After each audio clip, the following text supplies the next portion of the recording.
Evet değerli takipçiler, bu videomuzda konuğumuz BMW iX1. Araçla yaklaşık 500 kilometre yol yaptım. Yolla ilgili deneyimlerimi de videoya koyacağım. Şimdi aracı bir dıştan inceleyelim. Araç gördüğünüz gibi gayet heybetli duruyor.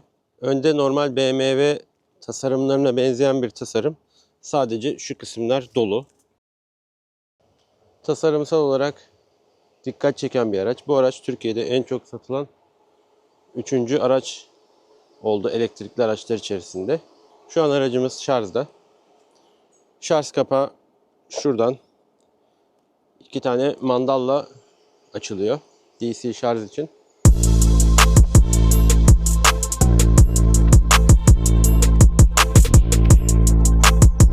Araçta 225-55-18 lastik bulunuyor. Araca yaklaştığınızda otomatik açılıyor. Kapı koluna bastığınızda da aracı açabiliyorsunuz. Aracın iç malzeme kalitesi gayet güzel.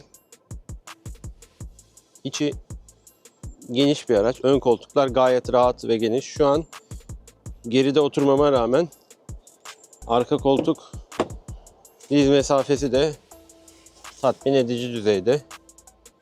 Ortada çok küçük bir şaft tüneli var ama rahatsız etmez. 3 kişi bu araçta rahat bir şekilde yolculuk yapabilir. Araçta en güzel özelliklerden biri de sunroof da bulunmakta. Sadece cam tavan değil, yani aracın üstü de açılmakta.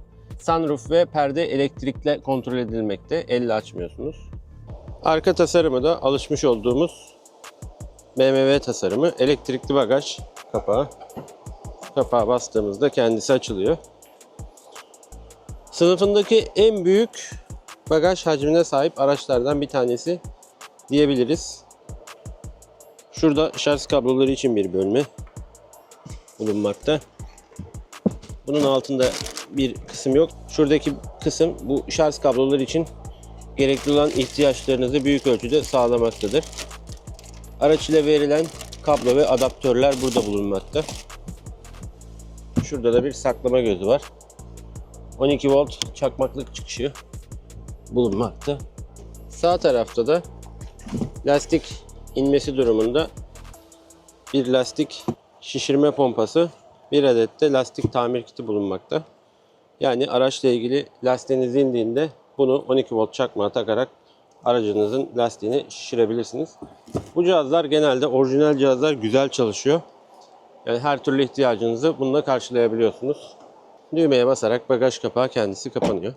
Videolarımda biliyorsunuz ki araçların tasarımsal detaylı incelemelerini yapmıyorum. Araçları beğenmeniz durumunda bayilere gidip birebir içine oturup bakmanız daha doğru. Videolardan bu şekilde tabii ki ön bilgilendirme alıyorsunuz ama kendi istek ve taleplerinize göre aracı dokunarak, bakarak, yanında bulunarak çok daha rahat bir şekilde bilgi sahibi olabilirsiniz. Şu an araç şarjda. 60 kW DC istasyonundan şarj oluyor. Burada 59 kW ile aldığında gösteriyor. Maksimum 130 kW'ya kadar destekliyor. Orada da yazıyor. Şu an 59 aldığını gösteriyor. Bu da istasyonun kapasitesinden dolayı bu şekilde DC'de. %100'e saat 9.50'de varacağını söylüyor aracın. Tabii ki biz %100 şarj yapmayacağız. Araç daha 2000 kilometrede. Peki BMW iX1 almalı mıyım? Bunun muadil fiyatlarında hangi araçlar var? Hangi aracı tercih etmeliyim diye bir sorunuz varsa Biwatt firması, plakadan da görüyorsunuz. Biwatt.com.tr'den bu aracı kiralayabilirsiniz. Ben de aracı kiraladım. Web sitesinde zaten fiyatlar yazıyor. Fiyatları da uygun, yani elektrikli araç durumuna göre. Yani normal araç fiyatlarına çok yakın. Premium segment araçlarda ise bence güzel fiyatları var. Hangi aracı kullanmak istiyorsanız bence birkaç gün aracı kiralayıp test etmeniz çok daha iyi olur. Aracın hem kapasitesini hem yol deneyimini çok daha iyi görmüş olursunuz. Farlarla ilgili detaylı bir video çektim. Farlarda LED matrix farlar bulunuyor. Otomatik uzun kısa yapan. Benim araçla ilgili söyleyeceklerim bunlar. Şimdi gelin yol videolarında neler yaşamışız bunları görelim. Evet değerli takipçiler, bugünkü inceleme aracımız BMW iX1. Kanalımda Megane E-Tech aracımla Bursa İstanbul yolculukları, farklı şehirlere yapmış olduğum yolculuklar, uzun yol tüketimleri, şehir içi tüketimleri gibi verileri sizlerle paylaşmaya çalışıyorum. Bu araç öncelikle ilk izlenim olarak aracı kiralık Vivat şirketinden, Rent.Go olarak normal araç kiralamaları da var. Vivat olarak sadece elektrikli araç kiralama işi yapan firmadan temin ettim. Araçları özellikle kendim kiralama yapıp test ediyorum ki herhangi bir reklam beklentisi veya olumlu olumsuz yönlerde kısıtlama gibi durumlar olmasın diye bu şekilde test etmeye çalışıyorum. Veya çevremde olan araçlar, kullanma imkanım olan araçlar varsa onlarla test yapıyorum. Rahat bir şekilde olumlu olumsuz tüm yönlerini söyleyebilmek için. Diğer türlü yapılan incelemelerde biraz inceleme yaptıran kişi sizden bir beklentisi olabiliyor. Kendi aracım zaten parasını ödeyerek aldığım bir araç. Herhangi bir olumlu veya olumsuz yön anlamında bir kısıtlamamız yok. İstediğimiz gibi değerlendirebiliyoruz.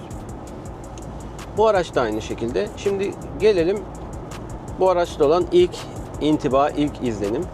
Bu araç Türkiye'de 2024 yılı Ocak, Eylül ya da Ekim tam hatırlamıyorum. İkisinin arasında en çok satılan elektrikli araçlar içerisinde üçüncü. Birinci TOG T-Onix, ikinci Tesla Model Y, üçüncü BMW iX1. TOG ve Tesla kullanımım da oldu. Bu da BMW iX1 en çok tercih edilen üçüncü aracı da gerçekten merak ediyordum. İnsanlar niye tercih etmiş diye. İlk izlenim olarak şöyle söyleyebilirim. Bu aracın gerçekten iç malzeme kalitesi, araca oturduğunuzda size vermiş olduğu hissiyat, araca ilk biner binmez yapmanız gerekenler hakkında her şey normal bir araç gibi. Normal içten yanmalı, benzinli veya dizel bir araç gibi. Vites seçici ortada, gayet kullanışlı. Araca bindiğinizde kontrol tuşları BMW'den veya diğer araçlardan da alıştığımız üzere hepsi yerli yerinde. Sadece klima tuşları bu ortadaki multimedya ekranından kontrol edilebiliyor. O da kolay. Dış sıcaklık 12 derece ama ben bayağı sıcak olduğu için içerisi şu an havalandırmayı, klimayı kapattı. Araç da gayet, içerisi şu an gömlekle duruyorum araçta. Herhangi bir ısıtma veya soğutmaya ihtiyaç duymuyorum. Şehir içi ilk kullanımımda, diğer araçlarda da aynı şekildeydi.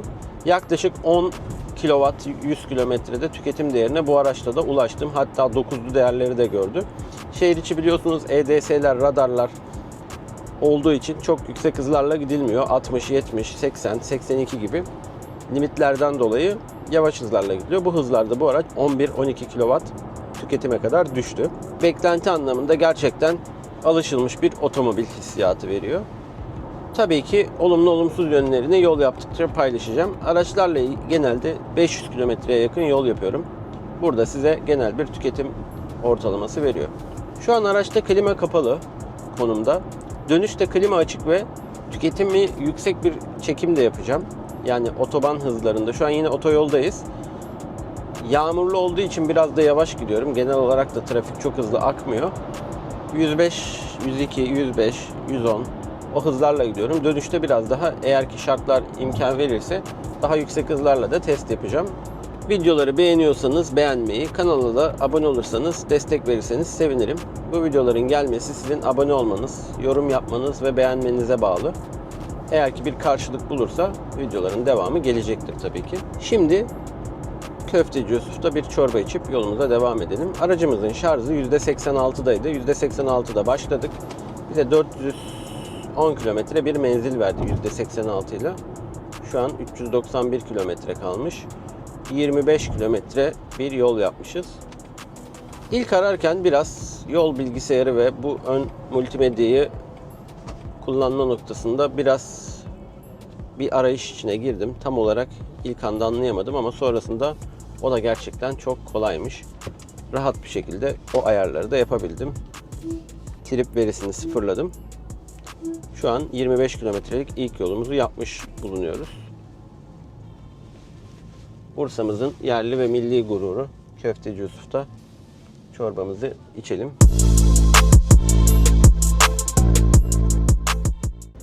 Sağ tarafta Köfteci Yusuf, sol tarafta 4 adet 2 portlu Lumical'ın şarj aleti. Aksa Enerji'nin de muhtemelen 4 portlu şu an araç şarj çizgilerinden anladığım kadarıyla yine ikişer portlu bunlar. Karşıda arkası dönük bir tane istasyon var.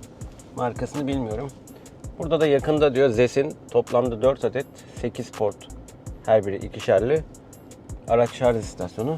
Onun arkasında da Tesla'nın 3, 4, 5, 6, 7, 8 adet şarj istasyonu var. Yani otoyollarda böyle hiç kasmanıza gerek yok. Bir çorba molası yaklaşık 20 dakika sürdü. 20 dakikada bu araçları rahat bir şekilde size %50'ye yakın, %60'a yakın menzil kazandırabilecek şarjlar alabiliyorsunuz. Burada tek kritik nokta, mesela ben yola çıktım şu an. Daha yeni, hani sabah olduğu için almadım. Araçta %80'de şu an şarjı. Şu an ihtiyaç yok. Yani bu hızlarda mesela burada durup 80'den 100'e yani çok gerek yok. Yapılabilir. Nasıl olsa durduk diye. Ama şarjınız %60, 80, 90 bu aralarda şarj hızları düştüğü için çok böyle şarj noktalarını bu aralara getirmemeye gayret göstermek lazım. Esas yüksek hızlar %10'dan %50'ye kadar olan kısımda oluyor. Hatta aracınızı tanıyorsanız, güveniyorsanız %1-2'lerde bile girebilirsiniz. Çok tabi diplere inmeye gerek yok ama bir 1000 kilometrelik yolunuz var. Yine de hani %5'li civarlara inilebilir diye düşünüyorum. Ben bu yolda, bu şu an durduğum tesisin karşısına geçen gelişimde yolu da göstereyim. Şu an ben iniyorum. Karşıdan da çıkış var. Sonrasında ben çıkıp orası inecek. Bu yoldaydı. Tam olarak yaklaşık bir 6 kilometre %0 şarjla geldim. Buradaki istasyona girdim. Evet, yolculuğumuzda ilk 35 kilometre ortalama tüketimimiz 14.7 oldu. Tüketim değerleri aracın genel olarak şu ana kadar yavaş kullandığım için, yani ilk 20 kilometrede 70-80 şehir içi kullanım olduğu için onlu rakamlardaydı. 14.7'ye çıktı. Yolun bu kısmında tahminime göre, şu an klimamız da açık, 17'li civarlara çıkacağını düşünüyorum bu araçla. Bunlar tamamen benim yorumum. Bakalım, hep beraber göreceğiz. Araçta sol tarafta şurada görüyorsunuz, şeritte tutma asistanı var. Hız sabitleyiciyle kullanıyorum. 105 kilometre ortalama hızla gidiyorum. Diyebilirsiniz, bu hız otobanda 105 ile mi gidilir? Şöyle mi yapılır? Böyle mi yapılır? Ben uzun yolda çok hızlı kullanmanın doğru olduğunu düşünmüyorum araçları. Hız sınırı 120 bu yolda. %10'da toleransı var, 132. 105 yağışlı bir hava için, şu an yerler ıslak, hafif. Yağışlı bir hava için normal bir hız. Direksiyon tutmuyorum. Araç kendisi müdahale edip aracı döndürüyor. İki elimde serbest. Tabii ki böyle şerit ortalama Tesla'daki gibi değil. Sadece şeride sokuyor aracı, sonra da uyarı veriyor. Belli bir süre sonra muhtemelen bırakacaktır. Böyle bir de ses veriyor tutmak için. Şu an ben yaklaşık 30 saniyedir müdahale etmiyorum araca. Aracın şeritte tutma asistanı bu şekilde çalışıyor. Yani ortalama şeklinde değil ve şeritte kalın diye uyarıda bulundu. Hafif dokundum araca. Şu an tekrar. Şu an araca bu müdahale yapmıyor. Araç kendisi şeridin ortasında gidebildiği için, yol düz olduğu için kendi gidiyor. Şimdi şeritten çıkacağız. Hemen müdahalesini yaptı. Yani ekranda farklı modlar var. Mod derken hani gösterge panelini özelleştirebiliyorsunuz. Gösterge paneli klasik BMW'nin içten yanmalı araçlarına benziyor. Sol tarafta hız göstergesi. Sağ tarafta devir göstergesine benzeyen şarj göstergesi. Şuradaki tuş birçok şeyi hallediyor menüdeki. Ayar tuşu. Bu ayar tuşuna bastığınız zaman aracın ekrandaki değişikliklerini yapabiliyorsunuz. Şu an gördüğünüz gibi 14.9 15'lerdeyiz. Yol düz.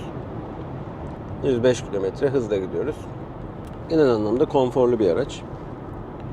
Şurası hoşuma gitti. Dörtlü flaşörler burada. Burada başlangıç, start stop düğmesi. Vites seçici çok güzel. Burada ses açma kapatma. Burada elektronik park freni. Tabi bunları kendisi ayarlıyor. Burada mod değişikliği düğmesi var. Dikiz aynası gayet yeterli, geniş bir görüş açısı var. Sunroof. Bu araç sunrooflu bir araç. Yani cam tavan değil. Cam tavan olduğu gibi bir de aynı zamanda şuradaki düğme yardımıyla camı da açabiliyorsunuz. Üstü açılıyor yani aracın. İç malzeme kalitesi, yani şu ana kadar kullandığım diğer elektrikli araçlara göre gayet iyi. Buradaki işte deriler olsun. Sadece şu kapı içleri biraz hani Megane'da bile kapı içlerinde böyle şey var. Nasıl diyeyim? Keçe gibi bir malzeme var. O yüzden hani onu en azından beklerdim. Ama üst taraf gayet premium. Koltukların sizi sarması da iyi. Genel anlamda bu noktalarda araç için iyi diyebilirim. Şurada bir kablosuz şarj alanı var. Buraya telefonunuzu takabiliyorsunuz. Ben kablolu bir şekilde taktım şu an. 2 adet Type-C ve şurada da bir saklama gözü var. Yolculukla ilgili diğer detayları da paylaşacağım. Avrupa yakasında elektrikli araç şarj fuarı var. Bu fuarda Engin hocamız, Engin Özören bir stand açtı. Hem onun yanına gidiyoruz hem de fuar alanında şarj teknolojileriyle ilgili yeni neler var onları deneyimleyeceğiz. Sizlerle de paylaşırım. Bir de bu aracı kiraladığım Biwatt firması da stand kurmuş. Onlarla da tanışmak istiyorum. Sonuçta üreticilerden aldığımız araçlarda tabii ki dikkat etmemiz gereken hususlar olabiliyor. Ama kiralama şirketinde aracı sağlam verirsek istediğimiz gibi eleştirebiliriz. Açıkçası bu ikinci kiralamam. İlk Tesla kiralamıştım. Tabii ki firmanın sizden beklentileri oluyor. Nedir? İşte düzgün bir kredi notunuz, ödeme ile ilgili bir problem olmaması. Ehliyetinizin araca göre, mesela Tesla'da belli bir alt limit yaş sınırı var. Sanırım 29'du. En az da 5 yıllık bir ehliyet istiyordu. Bu araçta da öyle ama düşük segment elektrikli araçta bu şartlar biraz daha normal araç gibi. İşte Opel Corsa vardı. Peugeot E2008 vardı. Araçlarda mevcut. Bursa'da 3 tane olması lazım. Şubeleri var. İstanbul'da, Ankara'da, İzmir'de, Türkiye'nin birçok yerinde şubeleri var. Bu arada bu sponsorlu bir içerik değil. Bir reklam değil. Onu kesinlikle söyleyeyim. Sadece firma hoşuma gitti. Çalışanların yaklaşım tarzları gayet kurumsal. Kurumsal kiralama firmaları genelde iyi oluyor. Ama hani özellikle Biwatt bana biraz daha böyle kibar geldi. Aracı elektrikli araç olduğu için öncelikle anlatıyorlar. Bir de çok güzel bir özellik. Aracı mesela %86 gibi bir şarjla aldım. Yarın bırakacağım mesela diyelim. Yarın bırakacağım aracı. Aracı %86 ile götürmek zorunda değilim. Firmaya isterseniz %15-20 ile götürün. Üzerindeki fark kadar tutarı enerji faturası olarak dolu alıp boş verebilirsiniz gönül rahatlığıyla. O aradaki bekleme süresinizi beklemenize gerek yok. Çünkü biraz Biwatt'ı anlatmış olduk bu arada. BMW iX1 ile ilgili diğer yorumlarımızı da yaparız. Evet değerli takipçiler, İstanbul yolculuğumuz devam ediyor. Yaklaşık 97 kilometre yolculuğumuz oldu. Şu an 16.4 kW 100 kilometrede tüketimimiz var. Tabii ki hızımız şu an otoyolun izin verdiği 130 kilometrelerde.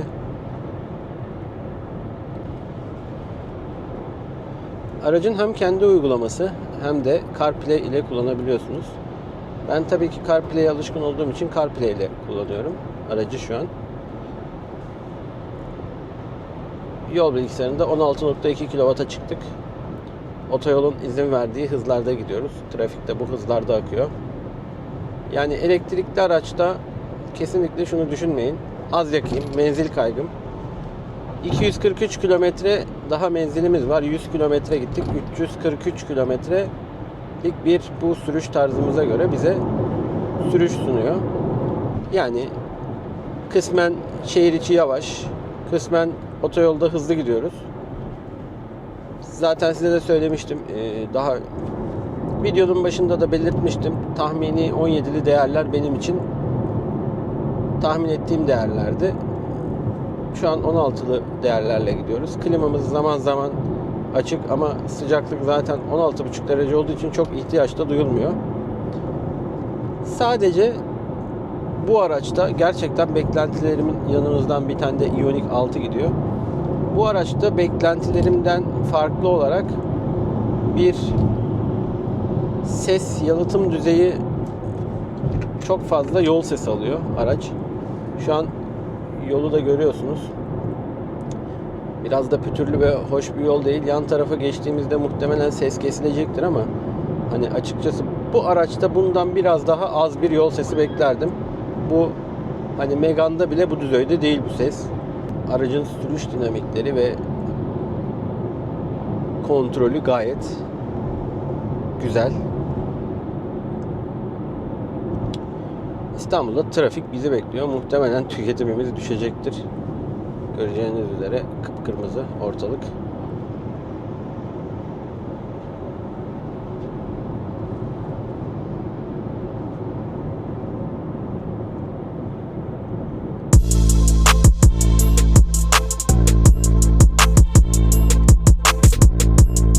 İsmail ayağına sağlık abi, hoş geldin. Hoş bulduk. Nasılsın? Dur. İki mikrofon vardı, iki kamerayla çekiyoruz. Değişik bir şey Evet. oldu. Sen bana tutacaksın, ben sana tutacağım. Abi ayağına sağlık, hoş geldin. Hoş bulduk. Nasılsın? Ben de iyiyim çok şükür. Böyle Bursa'dan atlayıp geldin. Evet, fuar çok güzel olmuş. Standını çok beğendim. Zaten herkes seni tanıyor. Fuarın fenomeni sensin. Eyvallah abi, çok sağ ol. Teşekkür ederim. Ben teşekkür ederim. Değerli arkadaşlar, İsmail Ayaz'ın da aşağıdaki linklerde bir kanalı var ve kendisinin Megane bir aracı var. Çok da güzel içerikleri var. Ben takip ediyorum. Siz de takip edin.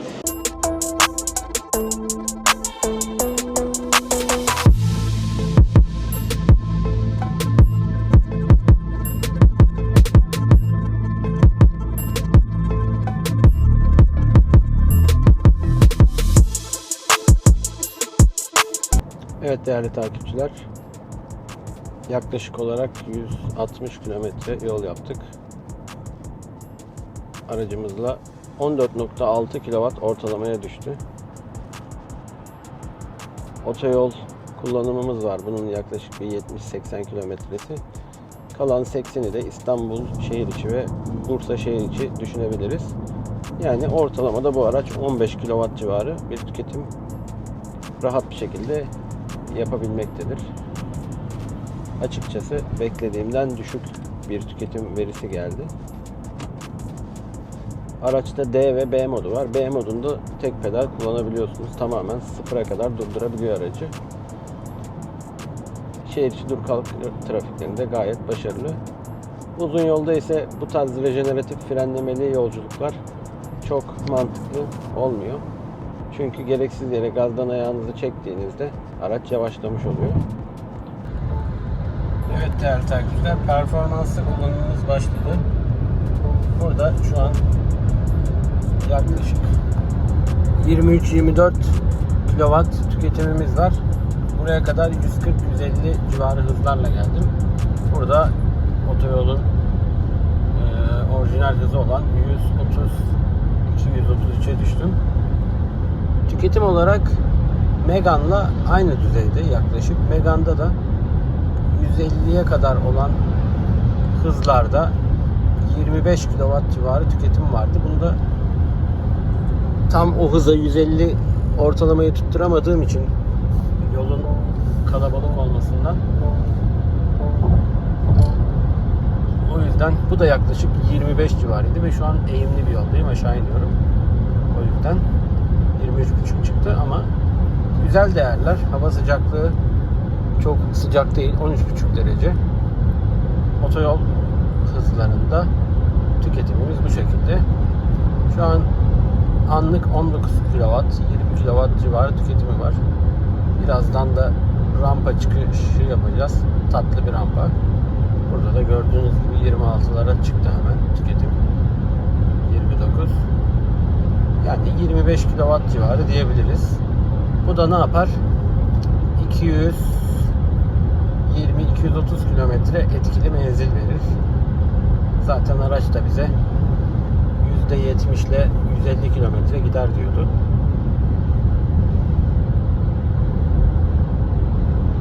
BMW X1'in performanslı tüketim verileri de bu şekilde. Evet, BMW X1 aracımızla şarja girdik. Zest'te %20 ile 240 kW'lık bir cihazdayız. Şu an 132 kW güç veriyor. 130'da bir başlangıç yaptı diyebiliriz. Aracın %71 şarjı var. 252 kilometre kullanıma göre gidilebilir menzili var. Maksimum 325, minimum 150 kilometre gidebileceğini söylüyor. Normalde elektrikli araçlarda WLTP verileri gerçek menzil bilgisini her zaman yansıtmamaktadır. Özellikle uzun yol ve yüksek hızlarda videoda görüleceği gibi 150 kilometreye kadar menzil düşmekle birlikte şehir içi bu rakam 320 kilometreye kadar çıkabilmektedir. Evet arkadaşlar, bu videoda BMW iX1'i anlattım. Videoyu beğendiyseniz beğenmeyi, kanala da abone olmayı unutmazsanız çok sevinirim. Şimdiden herkese kazasız belasız güzel günler dilerim.